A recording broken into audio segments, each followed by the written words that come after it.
Bible ఎలా చదవాలి అనేటువంటి దానికోసం చాలామంది బైబిల్ పట్ల ఆసక్తి కలిగినటువంటి వారు ఈ ప్రశ్నను ఎవరు సమాధానం చెప్తారు మనకి అన్నట్టుగా చాలామంది ఎదురు చూస్తూ ఉంటారు. బైబిల్ ఎలా చదవాలి అనే దాని కొరకు ముందుగా మనం ఏం చేయాలి అని అంటే, దేవుని సన్నిధిలో మోకరించి, ప్రభువా నాకు బైబిల్ చదవడం రాదు, నాకు బైబిల్ చదవడం నేర్పించు నాకు అని చెప్పేసని దేవుణ్ణి ప్రాధేయపడాలి, దేవుణ్ణి వేడుకోవాలి.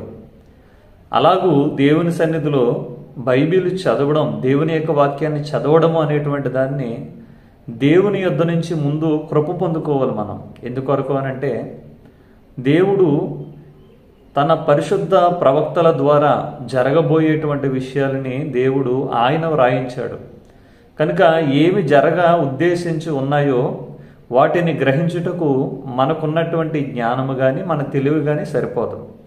అందుచేత దేవుని యొక్క వాక్యము మనము చదవడము, దాన్ని ధ్యానించడము, దాన్ని పఠించడము, ఇలాగా చాలా విధానాలు బైబిల్లో ఉంటాయి.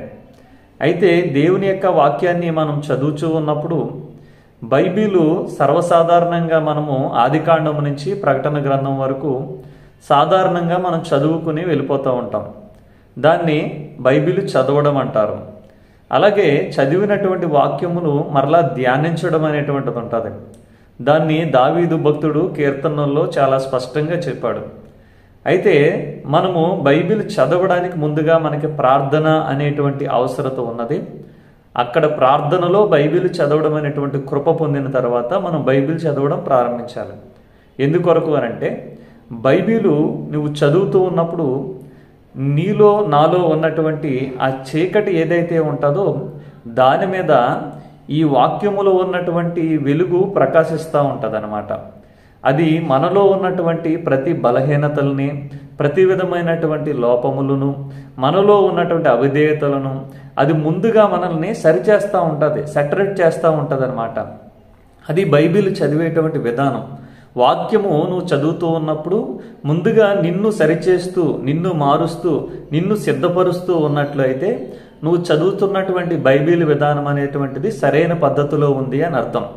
లేదు, నీవు కేవలం జ్ఞానము కొరకే ముందు వెతుకుతున్నావు అని అంటే, ఏదో ఒక సమయంలో ఏదో ఒక పరిస్థితుల్లో నీవు మరలా తిరిగి పాపంలోనో లేదంటే ఏదో బలహీనతలోనో పడిపోవలసి ఉంటుంది.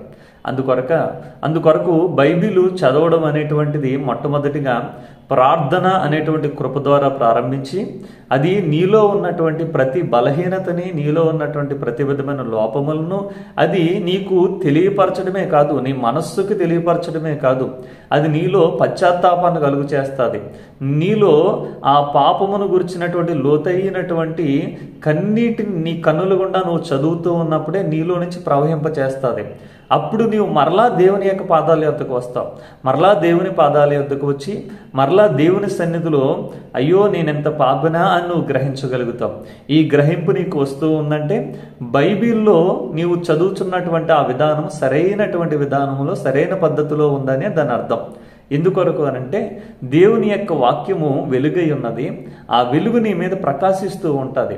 ప్రకాశించినప్పుడు చీకటిలో ఉన్న వస్తువులు ఎలాగైతే కనిపిస్తాయో అలాగే మనలో ఉన్నటువంటి ప్రతి విధమైనటువంటి చీకటి కార్యాలు కనిపిస్తాయి.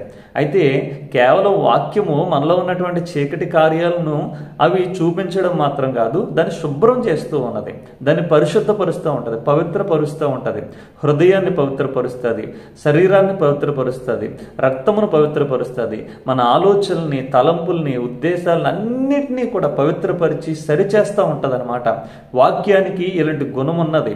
దీనికి రెండంచులు వాడగలిగిన ఖడ్గము అని కూడా మాట్లాడుతూ ఉంటాడు. ఎందుకొరకు అనంటే, అది దేనిని దానిగా వేరు చేస్తుంది, సరిచేస్తుంది, సరైనటువంటి విధానములో అది ఉంచుతుంది.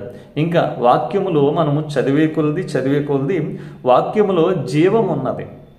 జీవవాక్యమును గూర్చి అని యోహాను తన పత్రికలో ప్రారంభిస్తాడు. అంటే ఈ వాక్యము చదువుతూ ఉన్నప్పుడు నీలోనికి జీవం ప్రవేశిస్తూ ఉంటుంది, నీకు జీవం కలుగుతూ ఉంటుంది. ఎండినటువంటి ఎముకలకు కూడా జీవం కలుగుతూ ఉంటుంది, కుళ్ళినటువంటి శరీరాలు కూడా బాగుపడుతూ ఉంటాయి. ఎందుకొరకంటే వాక్యములో స్వస్థత ఉన్నది, వాక్యములో సమాధానం ఉన్నది. వాక్యములో నువ్వు ప్రార్థన చేసి వాక్యాన్ని చదువుతూ ఉన్నప్పుడు వాక్యములో ఉన్నటువంటి దేవుని చిత్తము నీకు అర్థమవుతూ ఉంటుంది. వాక్యములో ఉన్నటువంటి నెమ్మది నీకు కలుగుతూ ఉంటుంది. వాక్యములో ఉన్నటువంటి ప్రతి విధమైనటువంటి ఎన్నో ఉన్నాయి. నా మట్టుకైతే నేనే చాలా మట్టుకు రాసుకున్నాను. దీంట్లో క్షమాపణ అనేటువంటిది ఉంటుంది. నీకు నీతిగా జీవించడం, న్యాయముగా జీవించడం అనేటువంటిది వాక్యం నేర్పిస్తుంది నీ జీవితాల్లో, నా జీవితాల్లో. తర్వాత దేవుని నడిపింపు, ఆయన ఆత్మను పొందుకున్నట ద్వారా ఆయన ఆత్మ ఎలా నడిపిస్తుంది, పరిశుద్ధులు ఎలా జీవిస్తారు, పరిశుద్ధుల యొక్క జీవిత విధానాలేంటి, వారి కుటుంబం యొక్క క్రమం ఏంటి, పద్ధతి ఏంటి అనేది వాక్యం మనకి నేర్పిస్తూ ఉంటుంది.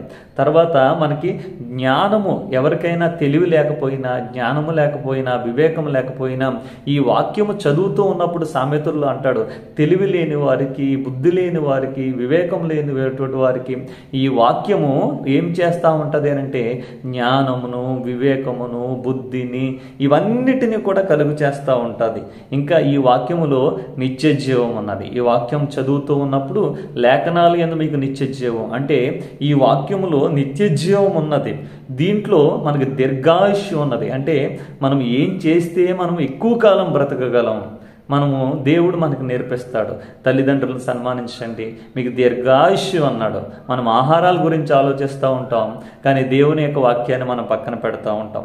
దీంట్లో సంతోషం ఉంది, దీంట్లో సమాధానం ఉంది, దీంట్లో ఇక అన్ని విధాలైనటువంటి దేవుని యొక్క కృప బాహుల్యతలు దేవుని యొక్క వాక్యంలో ఉన్నాయి.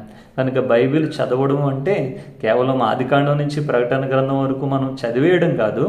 మనము ముందు బైబిల్ చదవడానికి నేను చదవలేనయ్యా, నాకు ఏమీ రాదయ్యా, నాకేమీ నువ్వు చాలా ఐఏఎస్ ఆఫీసర్ అయి ఉండొచ్చు, నువ్వు ఐపీఎస్ ఆఫీసర్ అయి ఉండొచ్చు, నువ్వు గ్రూపు పోస్టుల్లో మంచి టాలెంటెడ్ అయి ఉండొచ్చు, నువ్వెంత తెలివైన వాడు అయినా, ఎంత జ్ఞానవంతుడు అయినా ఈ లోక సంబంధంగా దేవుని యొక్క వాక్యము చదవడం అనేది మనము ప్రార్థనలో దేవుని అడగాలి. బైబిల్ ఎలా చదవాలి ప్రభువా, నాకు నేర్పించు ప్రభువా, దయతో నాకు నేర్పించు ప్రభువా అంటే ఆయన ఆత్మ నీకు సహాయం చేస్తుంది అనమాట.